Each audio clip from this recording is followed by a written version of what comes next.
On accueille, et on en est ravi, en direct Bernard Laporte, ancien sélectionneur du 15 de France, bien sûr, et président de la Fédération française de rugby. Bonjour Bernard Laporte.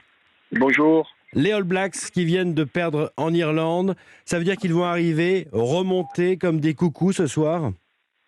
Oui, c'est une belle expression, remonter comme des coucous. Mais même s'ils avaient gagné, je crois qu'ils seraient venus remonter comme des coucous parce Ouais, que ce match a une particularité, c'est qu'il est à 22 mois du match d'ouverture c'est de ça. la Coupe du Monde qui opposera la France et la Nouvelle-Zélande.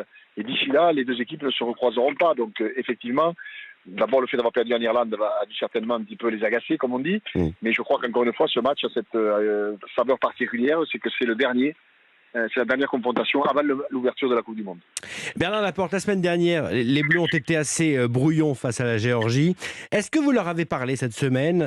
Quels conseils vous pouvez leur donner? Quels conseils pour ce soir? Comment l'ancien sélectionneur que vous êtes motiver ses troupes avant d'affronter les Blacks? Non, d'abord, je ne vais pas leur donner de conseils. Il y a un staff qui est hyper compétent et je ne me permettrai pas d'être inclusif, tout au moins rentrer dans ce qui ne me regarde pas. Donc voilà, Fabien Galtier et son staff font un travail considérable. Donc je les laisse à la manœuvre, comme on dit, ils font un très bon boulot. Et je pense encore une fois que l'équipe de France a fait une belle tournée jusqu'à présent. Un match difficile contre l'Argentine, c'est jamais simple, avec une deuxième mi-temps vraiment de très haut niveau de la part de l'équipe de France.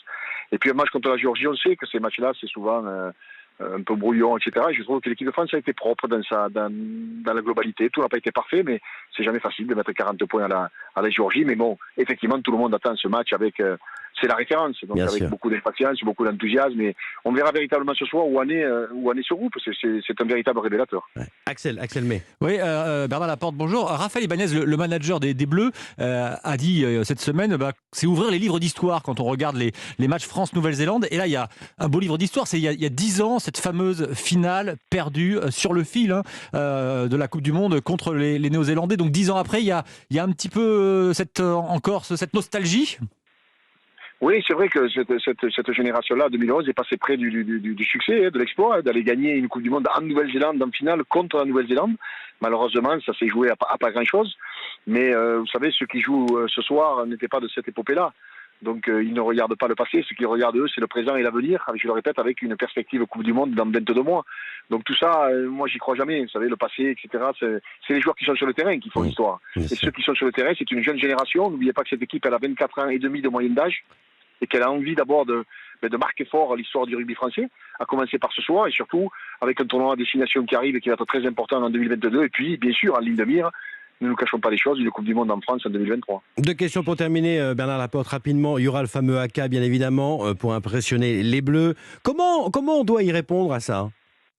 On doit le respecter. Je crois qu'effectivement, ils ont toujours, depuis qu'ils jouent au rugby, effectué le haka. C'est un signe de reconnaissance, c'est un signe guerrier qui parle à tout leur pays, qui retrace leur histoire. Voilà, c'est un peuple guerrier qui s'est battu, les Néo-Zélandais. Et donc on doit le respecter. Alors c'est vrai qu'on y donne des fois beaucoup plus d'importance parce que c'est quand même assez impressionnant de dire les choses comme elles sont. Ouais. Mais je crois que les joueurs français, depuis des décennies, respectent totalement cet acte de la part des joueurs des Indes. Et dernier point, Bernard Laporte, 79 000 spectateurs attendus ce soir au Stade de France, passe sanitaire obligatoire.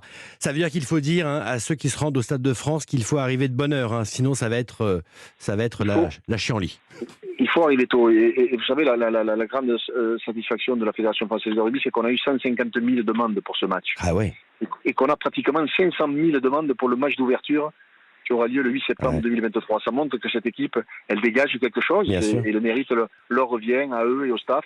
Et c'est pour ça qu'on va les soutenir parce qu'elle est agréable, cette équipe. Pour les côtoyer un petit peu, c'est vraiment, comme on dit dans le jargon, des super mecs. Et je leur souhaite tout le meilleur pour ce soir et pour le reste. Allez, on croise les doigts. Bernard Laporte, le président de la Fédération française de rugby en direct sur Europe 1. Merci à vous, Bernard. Merci beaucoup.